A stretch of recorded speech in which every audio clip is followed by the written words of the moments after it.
My next guest is Jerry Donnellan, the director of the Rockland County Veterans Affairs Office. Welcome, Jerry. Hi, George. Thanks for the opportunity. No, Jerry, you are really the veteran that everybody goes to in Rockland County, and you run the Veterans Affairs Office, Vietnam vet, combat veteran. For the benefit of our listeners, I really think it's important as we bring vets onto our show to be able to have them talk a little bit about their experience before we move on to some of the things that they're involved with. Sure. So if you don't mind, maybe you'd share for our listeners or viewers a little bit about your experience in the Army, serving in Vietnam in combat.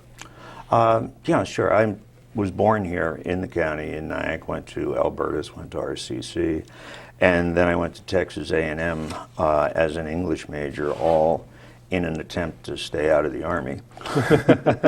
I'm actually Rockland County's least successful draft dodger, but they finally got me. And I served in Vietnam as an infantry platoon sergeant with the 196 Light Infantry. We worked the Central Highlands, which looks much like the Catskill Mountains, different vegetation and climate, of course, but the same sort of rolling green hills. And we would patrol that area looking for NVA, North Vietnamese regulars, or Viet Cong moving troops, etc. And on October 24th, 1969, on Hill 370, we got into some heavy action. I was shot twice and hit with a grenade that took my right leg off. And from that point, I spent the next year in various hospitals and surgeries, mostly in Valley Forge, Pennsylvania, which was the amputee center at the time. I came back to the college, Rockland, and worked there as a stage manager, which was basically my trade, and then went on into the professional world. And somewhere along the way, I realized, and I was complaining to a friend of mine, why isn't anybody doing anything for these veterans? There's Agent Orange and all this stuff. And he was one of those good friends who could look you dead in the eye and say, well, you're a veteran, what are you doing? And it was like, boom. So here I am, 30 years later, I'm the director of the Veterans Office, and I was the guy who was busy dodging the drafts. So, before we get into the Veterans Office, because I've known you for a number of years, and you've just done some great work over there, but before we get into the specifics there, just a little bit more about your service in Vietnam. Sure. I've heard you speak very eloquently about your experience, where you were injured, and some of the other folks that you served with, at different events that I've been at. And maybe you could just expound a little bit about your service in Vietnam and the actual the day that you were injured as well. Well, as anyone who has been in that situation knows, it's a full commitment. You're 24/7. There's nothing else you're doing. And I know it probably sounds corny and it's been beaten to death, but you are brothers in the most intensive way I had ever seen. There's no talk of religion or race or anything else. You're all just there to do it. And as I say, we were on what were called search and destroy missions. We were coming up this hill that was about, I would say 3 clicks, 1,000 meters off of my fire base, because as an infantry unit, you were on a fire base for 3 or 4 days, and then you were literally in the jungle for 21. And by the end of that run, you were, even if nobody shot at you, you were pretty stinky. But we were working our way up this hill. Actually, the first time I got shot was legitimately funny, but I guess we'll save that for another time. No, go ahead. Well, we had sea rations, little tin cans full of different types of food, some of which was really ugly. And we tried to save better stuff till the end when we knew we'd be down to it. So we were on the 7th day. We were supposed to be resupplied on the 5th, and we were down to the garbage, and I had a can of fruit cocktail. That can of fruit cocktail I could have sold for $40, and that was money of the 60s. But now I was going to sit down and gloat and eat it in front of all of them. So when you walked, you just wore a t-shirt and your rucksack and all that stuff because it was so very hot. And when you stopped for the day, you put on what they call the jungle jacket, just big fatigues with blousey pockets. And so I dropped my rucksack, And I took my can of fruit cocktail and stuck it in the breast pocket here and figured I was just waiting my opportunity. And I wasn't really doing anything because 98% of the time in combat, you're bored out of your skull. 2%, you're scared out of your skull. But some guys were digging in, some were playing softball with a water coconut, and I was just looking around. And all of a sudden, I felt like somebody had hit me on this shoulder with a big piece of shelving. It was like, and what the hell is that? You know, and the thing is, if you're shot from a distance, the bullet is going to get to you before the sound does. Mm-hmm. So, rock like that, I said, oh my God. Ah. And then I heard the round crack, and I knew. And it was like, you know, if you slam your hand in a car door, you don't want to look at it because it's going to hurt more when you see what you actually did. Well, you know, inch that up a couple of bits, and I was afraid to look. And I reached down, I felt all warm, wet, and sloppy. And I said, oh my God. And I reached up like this, and I felt chunks. The bullet had ripped into my chest and spun it. And I pulled my hand down, and I was trembling, and I looked, and I saw a maraschino cherry, a grape, a piece of pineapple. Then I was pissed. They're supposed to shoot me, that's okay. Blow up my dinner, that's a different question. So I picked up my 12-gauge shotgun and started firing at this guy who shot me. The only way I was going to hurt him is if he got in a fit of laughter watching me, because the 12-gauge is only good for a short distance. But that was the first time. Later that night, I was shot in the left calf, which doesn't matter anymore because it's gone. Mm-hmm. And then I got hit with a grenade, and it's amazing the feelings that you go through, because the first thing is, damn, that was loud. With all the things that were going on around me, that was the loudest thing I'd ever heard. And it was blinding in the sense you're in the center of a fireball. And I landed on my back. And I said, whew, and I figured, I got to get out of here because there's still a firefight going on. You don't want to be laying out in the middle. You want to get back to your guys. So I picked up this arm, and it came off from here. It was a double compound fracture. It just dropped like I had another wrist. And both bones on both sides were sticking out. And your bones are white. So I took that, put it across my chest just so it wouldn't move. And this arm obviously was wounded from before, so I picked up my left leg, and the whole inside of that was chopped meat. The grenade just tore it all up. So I figured that's not good. So I figured I would try and push off with my good leg, or what I thought was my good leg. And as I picked up my right leg, it wasn't there. And that is just, not to use the term of the 60s, but it's just mind-blowing. It's something that's always been, it's attached. It's not like a tie or something you can use or not use. And I said, oh, damn. And then I woke up a little more, and I tried to lean up and see how much damage there was. And I'd fractured my skull as well. It was good afternoon.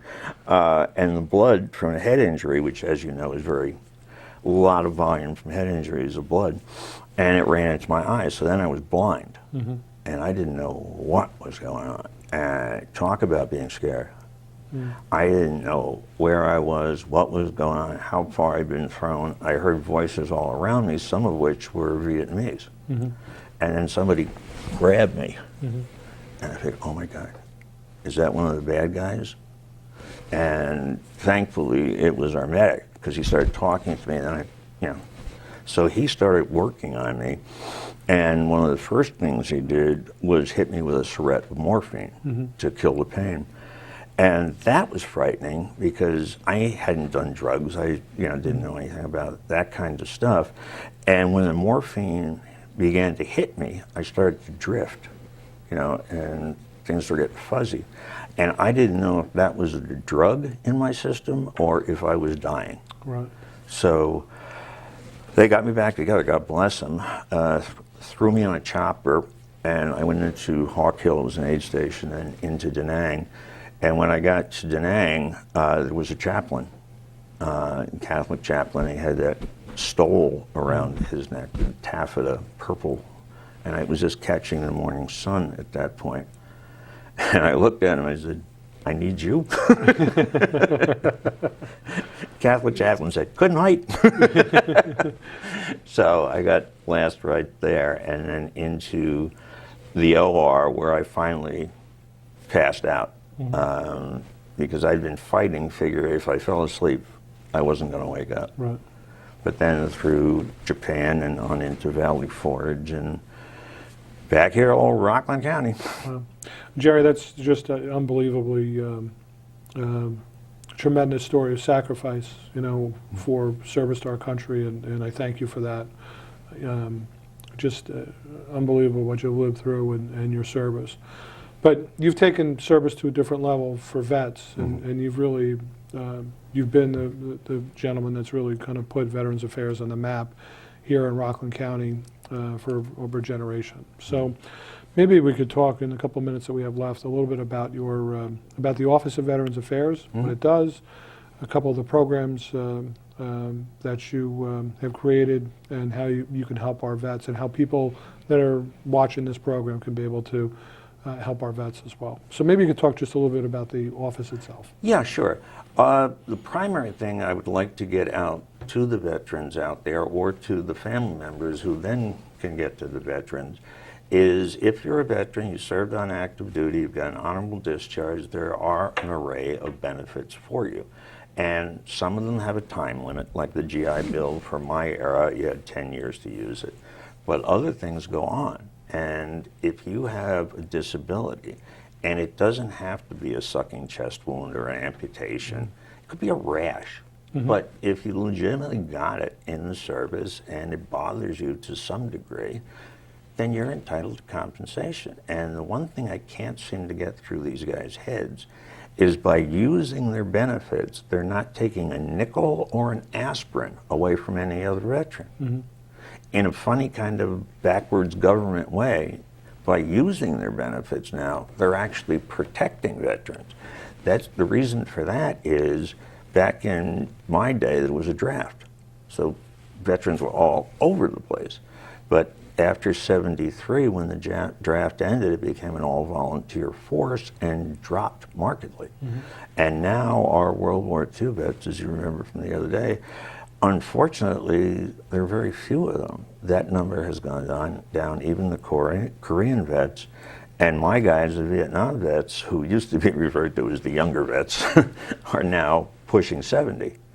So there aren't very many veterans out there as compared to years ago. Therefore, they're not using the benefits in the numbers that they had. So by you using your veterans benefit, you're actually sending a message to the guys in Washington that, hey, these programs are valuable, we do need them, and keep them up. So, you know, don't feel like save it for the other guy. That's very noble, but stupid. Right. No, and again, I think you and I have talked about this in the past. I mean, vets very often, they came back, they went to work, moved on with their life. Oftentimes they don't want to even think about their service, depending on when they served or what their experiences were. And they're very often not looking to, I don't need this. Again, just going back to your experience, I mean, spending days out in the field. I mean, you're going to come back and, I don't really need this. I'm fine. I'll just go on with my life. And so it's a good message that you're presenting, because people, our vets need to realize that these programs are there to help them. They're there for them to take advantage of, and they shouldn't feel anything other than that it's a program that's there to help them. Right, and again, I can't help but stress, could be a hearing loss, a respiratory problem. Last fall, not bragging, but I got a hearing claim settled for a World War II veteran. Wow. The guy was a gunner on a B-17, one of the 50 caliber guns, and in those days they stood back to back, both firing out. It's extremely loud, and then you've got the rotary engines of the old B-17 going, and when he came back, he was, I forget, an accountant or a librarian. There was no noise exposure in his later life to match that, so we managed to sink the hook. But anything you got, take a shot at it. I mean, if you don't ask the question, the answer is always no. So, Jerry, maybe you could talk a little bit about Rock Vets as well. You have a newsletter, Rock Vets program as well. that's a monthly show. So maybe you could talk a little bit about some of the ways in which you communicate some of the other services from your office. And then I know there's a new program as well, a new ID card that we'd like to have you talk about as well. Sure. Basically, what we're trying to do, one of the important things that I think we started here, I know we started here in the county, is the VA clinic system. In 1996, we, with obviously the help of the VA, because they'd been looking to do something like this, but cost was always prohibitive for commercial property. So I spoke to the powers that be at the time, and we said, look, we've got room in our health complex. You can have it, but you supply the professionals and the necessary equipment, and you can live here rent-free.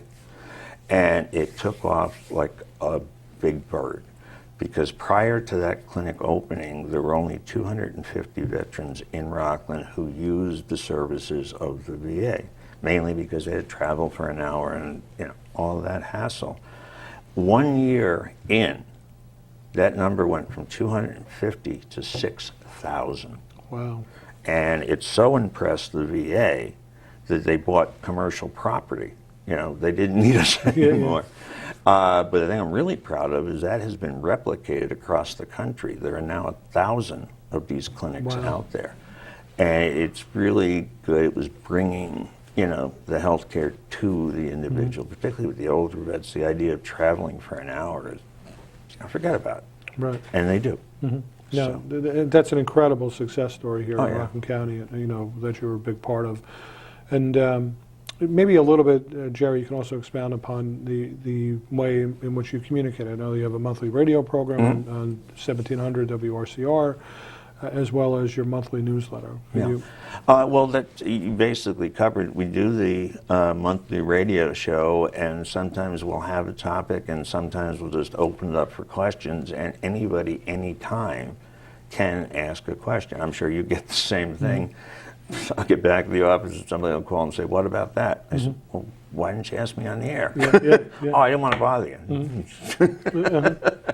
And Rock Vets is something we put together originally back when we got a grant from Joe Holland and built the Camp Shanks Museum. We were looking for something that wasn't government, because there's still a spookiness with veterans about government. And it's part of the reason I'm out on Squadron Boulevard rather than on the campus. It's an easier reception. But anyone who needs information, would like information, can either go online and just type in RockVets, rockvets.com, and the homepage will come up. You can sign up for the newsletter that goes out monthly, and there's no cost or obligation or anything like that. You can always delete it and move on. But even if you're not a veteran, take a look at it, because you may have a son, an uncle, who knows, who is and could be entitled to or needs to know some of the stuff we're doing. Right. And Jerry, one last thing. I mean, I know that there's a new ID program that you wanted to talk a little bit about, and you have an example of the card as well, and maybe you could kind of cover that for our viewers. Yeah, sure. What this is, a number of years ago, working with Paul Pipperato, we put together what we called the Favor Card, which was a card for veterans that basically identified them as having their discharge on file with the county clerk, and there was a picture on it. A number of the merchants and people in the area jumped on it and offered discounts for meals or services or whatever. It also gets you in free to a number of things like the Intrepid and things of that nature. And we took that, and now we're upping it. That card is still in place, but we've developed a card, and you probably can't get a shot of that thing from this distance. But this is for combat veterans. And it's not saying that the combat veterans are special or unique or anything like that, but the PBA has gotten behind this so that if a veteran, primarily a younger veteran, is stopped in, say, a DWI or something of that nature, he shows this card. It's totally up to the police officer, but the cop can give him, a break. Or get into this alternative for incarceration program that we have. where if the veteran, say going with that DWI thing, we offer the judge the opportunity to change his sentence or give him a choice of sentences. Rather than send the guy to jail, he would give them to us, and working with the DA's office, we would develop a program for the individual in the VA. If they successfully complete that program, it all goes, and stays clean for a year, Right. it all goes away. This is basically the same thing, but for combat veterans.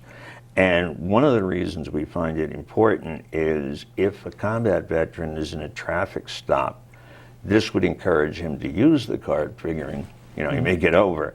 But it also does another important thing, and that is identifies him to the officer. So if the officer knows he's dealing with a combat veteran, and we can be crazy, Right, yeah. Well, And post-traumatic stress. yeah, obviously. exactly. And if the officer happens to do something completely innocent, like rest his hand back on the stock of his gun, you don't know what it's going to trigger in that guy, particularly if they're fresh from combat. So anyway, I think it's good all the way around. It has all the whistles and bells that a favor card has, but I think it gives a nod to the guys who, you know, seen the most difficulty and are more likely to have, as you say, post-traumatic stress. Right. That's a tremendous tremendous development. I know that we have Paul Pipperato coming up on the show, and I know he'll be talking a little bit about some of the services. But I know that you know, this is just another tool that you're providing for the community to be able to assist vets that are here. Well, you know, Jerry, I want to thank you for your service to our country, and more importantly, I want to thank you for your service to other vets. You've really spent a lifetime in service, you know, not just to our country through your military service, but more importantly to vets, and very often to vets where a lot of people will say very nice things, but in a very practical way, you've been able to help our vets here in Rockland County and around the community to be able to reintegrate, or when they're on hard times. Post-traumatic stress, as we talk about, you know, that can affect people at any age. I know in the past you and I have had conversations about that. I mean, there's folks, you know, come back from the service.